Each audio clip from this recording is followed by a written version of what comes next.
Well, let me first acknowledge the traditional owners of the land and pay my respects to their owners past, present and emerging. My name is Nick McIntosh. I'm the Assistant National Secretary of the Transport Workers Union. We're going to hear from a few speakers today. I want to firstly acknowledge the riders and drivers that are with me from Foodora, from Deliveroo, from UberEats and from Menulog. And I also want to acknowledge our brothers and sisters in the trade union movement who join us today in solidarity for this important fight. What we're here for today is to demand that the federal government steps up in this space. We have riders and drivers behind me who in this country have no minimum wages, no minimum conditions, and not only that, companies are able to change their conditions with one email. You can get given a contract 1 week and the next week you get an email telling you that your terms and conditions have changed for the worse.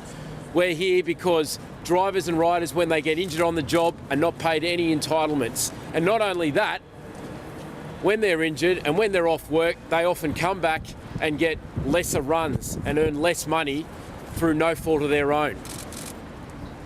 We need this government to step up in this space so that we can give these people, give these riders, give these drivers the minimum rights and conditions that every other worker in this country enjoys. I want to first introduce our national campaigner, Tony Sheldon, who will be speaking today about the fight and what we need from this government and what we are doing here and why we are representing these riders and drivers so proudly. Tony. Good, thanks very much, Nick. It's Tony Sheldon, the National Director of Campaigns for the Transport Workers Union. Well, what we've seen today is 2 years culmination of warnings to the government and to the food delivery companies that they have to start paying people their correct entitlements and wages. Wage theft has been rife under this federal government.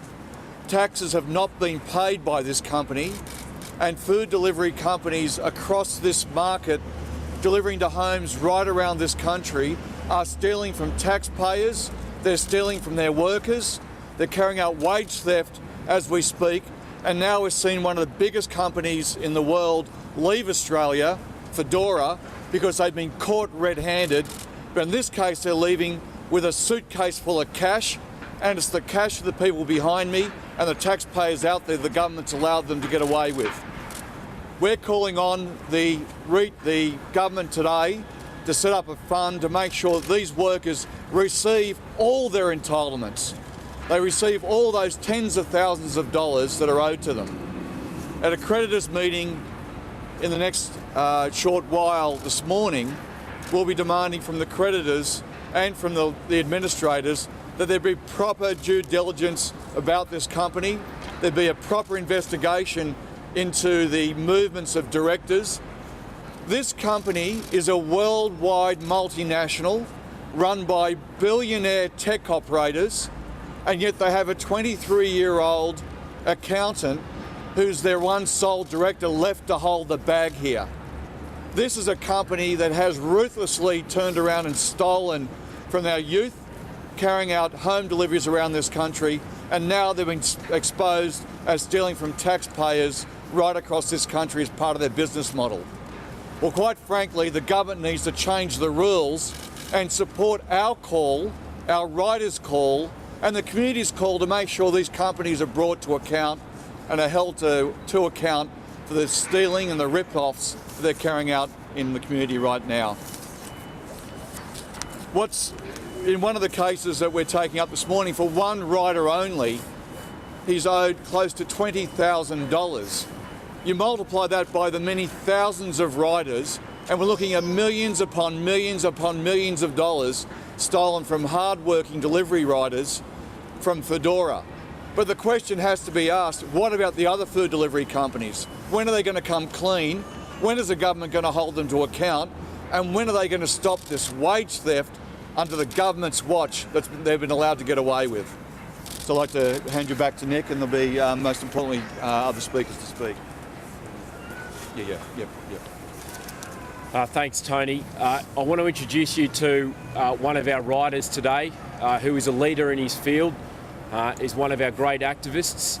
Just to tell you a bit about what it's like to be a rider and why he's standing with us today having this fight. I'll ask Fernando to come up to the microphone. Good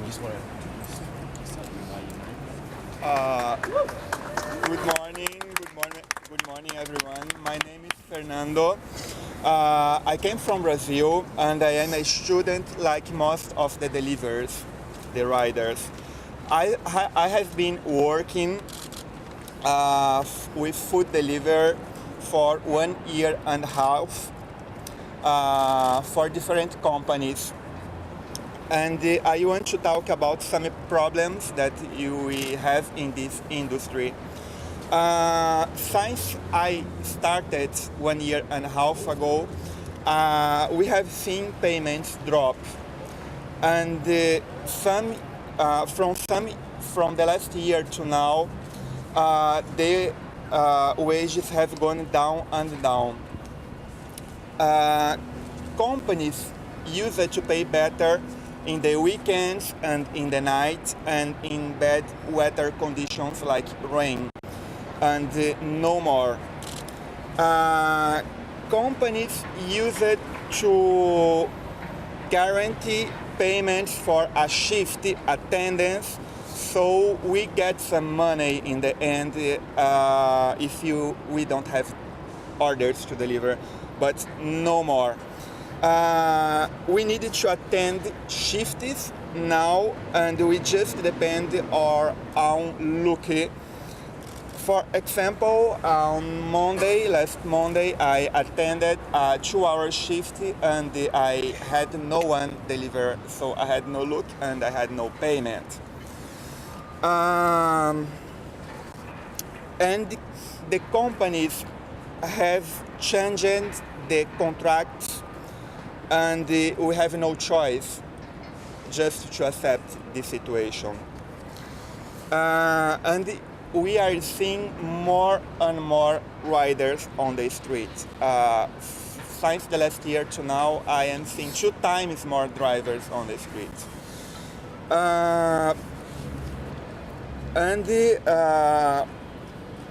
It seems that the delivery companies are flooding the street with new riders as a strategy to decrease payments time after time. Eventually, with lots of riders on the streets, they can offer low wages. So this is a strategy. And I think this startups flexible work model with technology, with smartphone, like very modern, but this model remember a bit of the British dockyards in the 5th century when workers would gather around the dock gate waiting to receive some offer to work. And where only some workers were fortunate to be offered fairly regular shifts, while others were offered no work at all. So we're still in front of the restaurant waiting and waiting and waiting, and if we don't have orders, we don't have payment. And most of the riders are students from overseas, like me, and we don't know our rights. It's not easy to understand the rights in Australia. It's different, and the language is different, all is different. So some riders even believe they have no rights, but in fact they are not wrong. There are a lot of laws in Australia for crossing the road, for consuming alcohol, for working with alcohol, for working as labor. There are a lot of rights and there are protection for these workers. But for we that are riders which deliver food, we don't have no rights. There not exist right for us. And this is not a safe job. It's very dangerous. For example, I already had 3 accidents in my motorcycle during rainy days. For lucky, nothing so serious, but one time I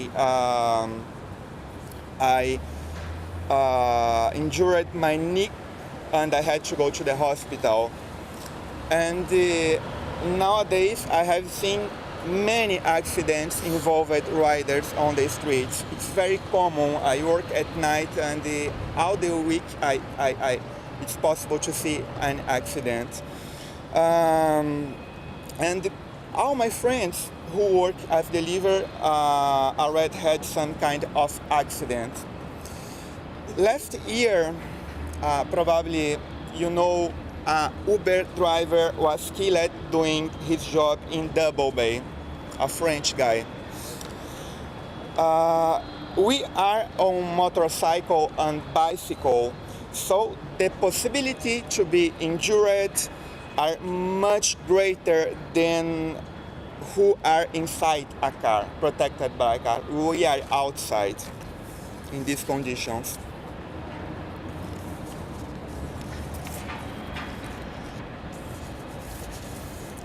And we have to pay a lot to keep the motorcycles and the bicycles in conditions to work, as maintains equipment, registration, CTP, income taxes, petrol, insurance. So it's not cheap to maintain this job. We use our own motorcycles and bicycles. I am here today because I believe things can be better for us.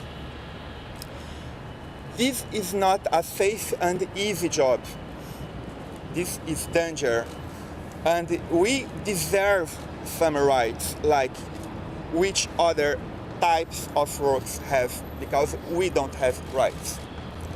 We need legal protection from the government. There are thousands and thousands of food delivered around Australia, and this market is growing up quickly. More and more customers are demanding for delivered food, and more riders are doing this job. We need rights to protect us when we are doing our work. And guys, we need to stand together to improve our conditions so that we can make a better future for all of us. Thank you.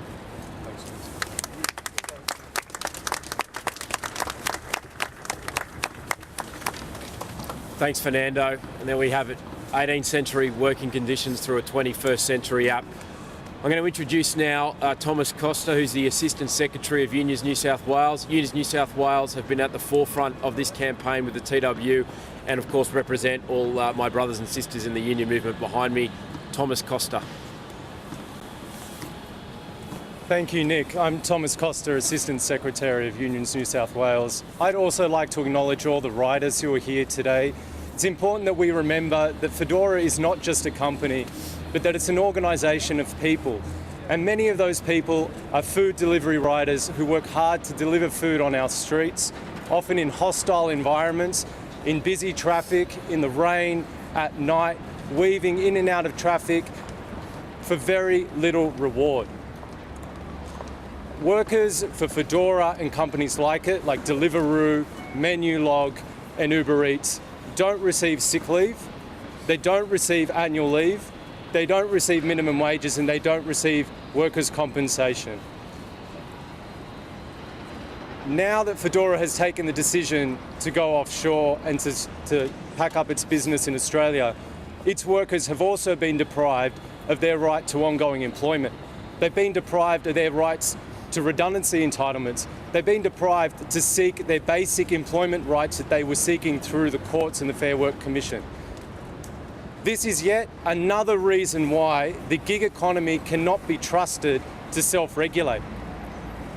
This is an industry dominated by cowboys who don't think the rules apply to them. But it's not just these companies that are responsible.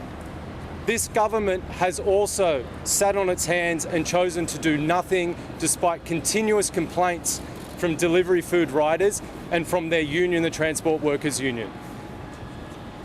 I want to send a message to these riders that the union movement is here today to stand with them. We're here to stand with the Transport Workers Union. We will continue to take their struggle to this government and beyond, and we will continue to fight until all workers, no matter who they work for and where they work, have the same basic employment rights. Thank you. Thanks, Thomas. It's now my pleasure to introduce someone who has always stood by working people in New South Wales, continues to take the fight up to whoever's in charge of the government this week in Canberra. I'll introduce Senator Christina Keneally. Thank you. Thank you. It's my absolute pleasure to be here today to stand in support with these riders, these workers, transport workers union, and to stand here and demand better pay conditions and their entitlements. Well, we've heard a lot, haven't we, about a new generation of leadership that's apparently in Canberra. It's not a new generation. It's the same people that were sitting at the same table last week. Scott Morrison, Josh Frydenberg. They might have changed seats, but this isn't a new generation. Prime Minister, take a look behind me. This is your new generation. These young people, these young workers who are being asked to work, who are being forced to work in conditions without minimum standards, without minimum pay, without rights and entitlements that your generation enjoyed. This government, this coalition government, has sat on its hands and watched as the nature of work has changed around it. And it hasn't affected them. They're still in their cushy jobs, aren't they? Sitting there around the cabinet table.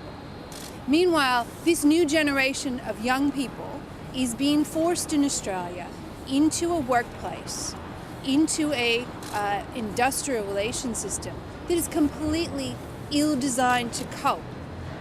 Completely ill-designed to cope with what Thomas rightly calls the cowboys in this type of industry, where your wages and your conditions, where your conditions of work can be changed on a whim, where you have very few rights and entitlements. It's time for this supposedly new generation of leadership, which it's not. It's the same people. It's the same people who are sitting around that cabinet table, Scott Morrison and Josh Frydenberg. They didn't deal with the problems in the last few years. Well, the problems are only getting bigger. It's time for this government to take seriously the plight of young Australians at work. It's time for this government to take seriously the call from the Australian people to have their wages and conditions upheld by an industrial relations system that honours the dignity of the work they do and the safety that they should be able to enjoy. That's why I'm proud to stand here today in solidarity with these young people, with these workers, and support them in their call for their, at a minimum, what they are owed from Fedora, but also at a maximum what all Australians should enjoy, which is the dignity of work, proper pay for proper work, and the safety and the rights that all Australians have enjoyed for many years thanks to the union movement. There's time for a few questions for any of our speakers. Ms. Keneally, so you say that the government's not doing enough about this. What should they be doing? Well, first of all, they've completely ignored the fact that the gig economy is even taking place. They go around saying that they've created jobs. Governments don't create jobs. Industry creates jobs.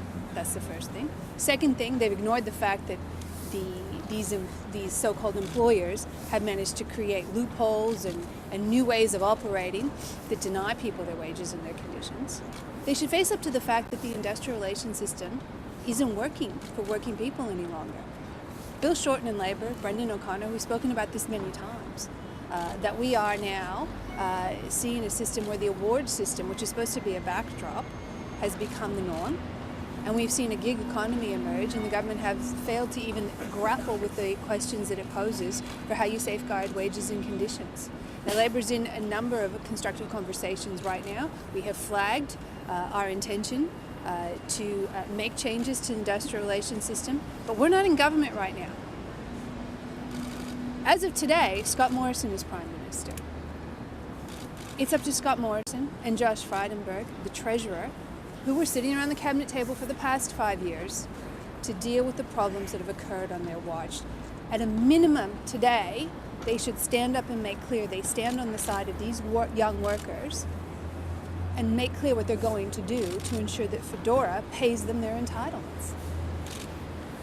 Thank you. Any questions? No? Very good.